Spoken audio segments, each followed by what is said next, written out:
Hello viewers, আসসালামু আলাইকুম। আজকে আমি ওপার বাংলার ইন্দুবালা ভাতের হোটেল ওয়েব সিরিজের জনপ্রিয় কাঁচা কচু বাটা রেসিপি শেয়ার করব।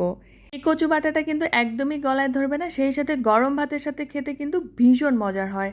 তবে কিছু টিপস ফলো করে অবশ্যই তৈরি করতে হবে, এতে করে কিন্তু কচু বাটাটা গলায় আর ধরবে না। প্রথমে আমার প্রয়োজন মতো মানকচু নিয়েছি। মানকচুর যে স্কিনটা আছে সেটা মোটা করে কাটতে হবে, এতে করে কচুটা বাটা হলে গলায় আর ধরবে না। এভাবে করে আমি সম্পূর্ণ কচুটাই কেটে নিব একটু মোটা করে। এরপরে মাঝে ফালি দিয়ে দিচ্ছি।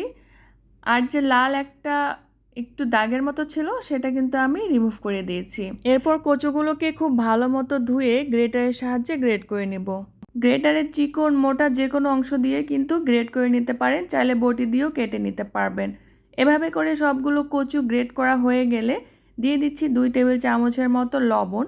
লবণ দিয়ে কচুটাকে এখন খুব ভালো মতো মিক্স করে প্রায় 15 থেকে 20 মিনিটের জন্য এভাবে লবণটা মেখে রেখে দিব।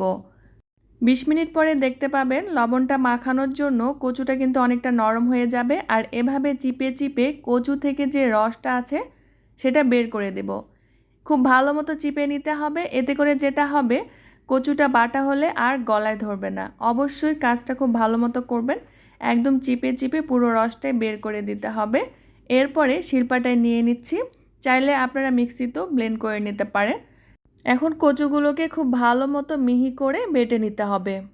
অনেকেই এই কচুটা সেদ্ধ করে ভর্তা করে, তবে কাঁচা কচুর টেস্ট কিন্তু একদম ডিফারেন্ট হয়। কচুগুলো বাটা হয়ে গেলে পরিমাণ মতো রসুনের কোয়া দিব। রসুনের কোয়ার উপরে স্কিনটা ছিলে তারপরে কাঁচা অবস্থায় আমি দিয়েছি। যেহেতু কাঁচা কচু বাটা তাই এখানে সব কিছু কিন্তু কাঁচা দিতে হবে। এরপরে দিয়ে দিচ্ছি 2 টেবিল চামচ পরিমাণে সরিষা। সরিষাগুলোকে আমি 10 মিনিটের মতো একটু ভিজিয়ে রেখে তারপরে ধুয়ে দিয়েছি। দিয়ে দিলাম স্বাদ মতো কাঁচামরিচ।